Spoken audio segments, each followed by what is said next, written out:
Yo, salam alaikum la team, j'espère que vous allez bien. C'est Yaya qui vous parle, un grand plaisir pour moi de vous parler aujourd'hui. Aujourd'hui, on va faire un petit atelier du coup, restauration militaire. Donc, du coup, on va restaurer des cartouches de douille de fusil Lebel modèle 1886. Voilà. On va aussi. Voilà, cette bouteille-là contenait cette. Voilà, ce porte-cartouche-là, comment dire, contenait du coup les munitions. Il y a du Lebel, du fusil gras et du Colt, du revolver M6 d'entraînement modèle USA. Voilà. Faut savoir que toutes ces balles-là ont participé à la libération du maquis, donc du coup, ont participé aux libérations du maquis, donc du coup, à tout ce qui va être France française libre et tout.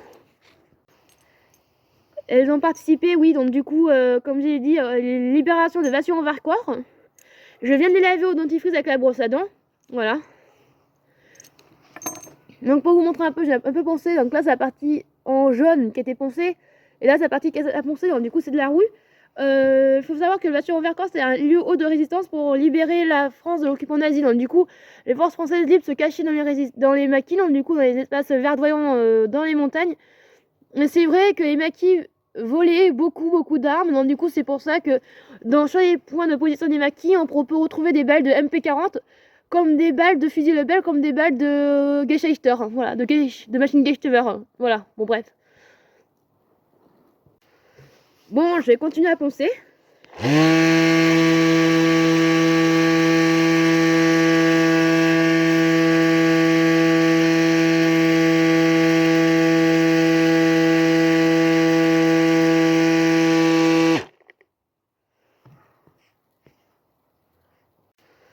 Bon, je vais continuer à poncer.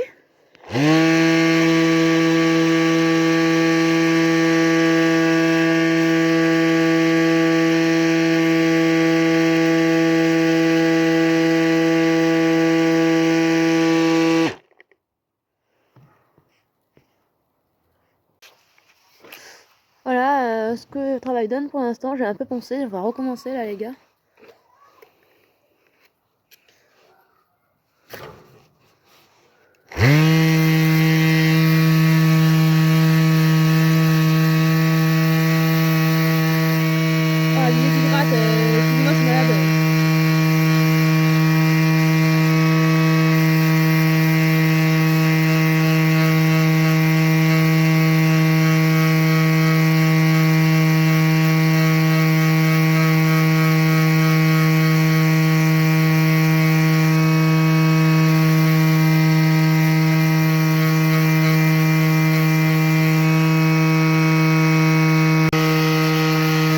Là, tu vois, là, je galère, c'est très long, donc du coup, faut beaucoup de patience pour pouvoir faire ce genre de trucs comme ça, voilà. Et il j'accumule beaucoup de poussière, c'est normal. Là, je pense à la douille de Lebel, donc du coup, merde, Lebel 1886. Là, tu vois, là, je galère, c'est très long, donc du coup, faut beaucoup de patience pour pouvoir faire ce genre de trucs comme ça, voilà. Et il j'accumule beaucoup de poussière, c'est normal. Là, je pense à la douille de Lebel, donc du coup, merde, Lebel 1886. Voilà. Voilà, ça petit bémol de restauration militaire. Voici l'état de mes mains. Elles sont dégueulasses. On aurait dit que je me suis torché le cul avec les mains. C'est vraiment dégueu. Je vous reprends après, voilà, quand je vais continuer de poncer. Voilà l'état de la douille. Voilà. Comparé à la petite geisha, qu'est-ce que je disais? C'est que ça ressemble un peu à la couleur de la petite geisha. Par contre, malheureusement, normalement, les bases de l'EBS, c'est un peu jaunâtre comme geisha. Mais c'est que la peinture jaune a été bouffée voilà, avec le temps, l'oxydation, elle est partie. Donc, du coup, maintenant, on a la couche de cuivre. Voilà, on voit véritablement le cuivre. Malheureusement, je n'ai pas trouvé la tête qui est avec. Donc, du coup, le petit téton, ça s'appelle la tête au bout. Et les balles trouvées comme ça d'origine, c'est très rare. On aurait pu penser qu'elle aurait pu être montée sur clip parce qu'il y a voilà le petit machin de clip, mais c'est pas ça. À la Première Guerre mondiale, chez l'armée française, le clip n'existait pas, c'était une aubaine pour les soldats américains. Là, bien l'état de mes mains, on va voilà. Faut savoir que les douilles de l'EBS c'est de plus en plus rare à trouver en détection de métaux parce que ça fait de plus en plus longtemps. 1886, ça s'éloigne des années 2025. Donc du coup, c'est de plus en plus rare et c'est vraiment une aubaine d'en trouver comme ça dans si bon état. Là, j'ai pas eu beaucoup de travail à faire pour la restaurer. On a des fois qui vont faire de l'électrolyse, mais moi, ça n'a pas été le cas. Dentifrice pour enfants sans fluor, type peut-être 0,3 ans, grand max, avec brosse à dents en plastique 0 à 3 ans, et en fait, ça passe. J'ai bien pu la récupérer. Putain, mais il y a une moto qui est obligée de faire ça là. Merci pour la vidéo, la moto. Bon, bref. Bon. Donc, du coup, voilà le bruit que ça fait, pour vous voir, pour vous dire un peu. Voilà. On va maintenant faire la cartouche là de Smith Wesson. Du coup, c'est un revolver 6 coups de Smith Wesson. Donc, du coup, c'est une marque de fabrique d'armes aux États-Unis.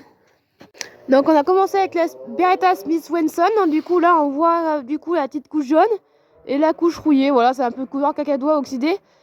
Voilà, du coup, on va commencer. Je vais terminer la douille. Après, je vous la montrerai.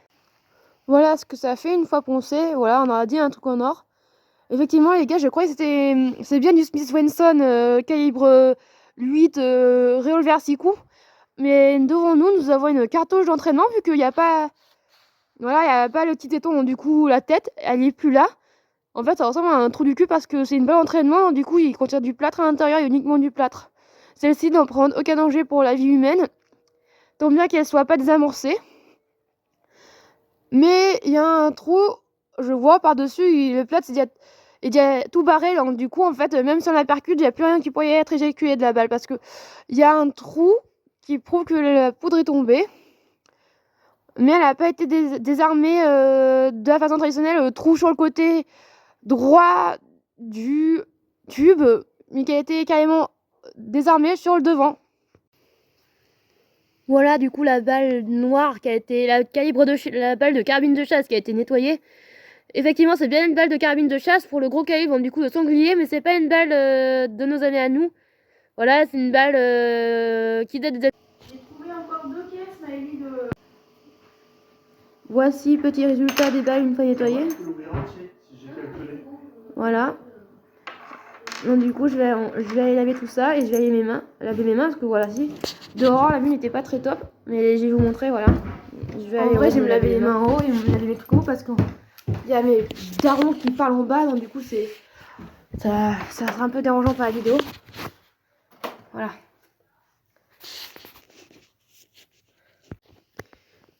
Bon, j'espère que cette vidéo vous a plu. Si cette vidéo vous a plu, n'hésitez pas à lâcher un max de pouces bleus, à écrire des commentaires et tout. Et abonnez-vous, ça me ferait extrêmement plaisir. Merci.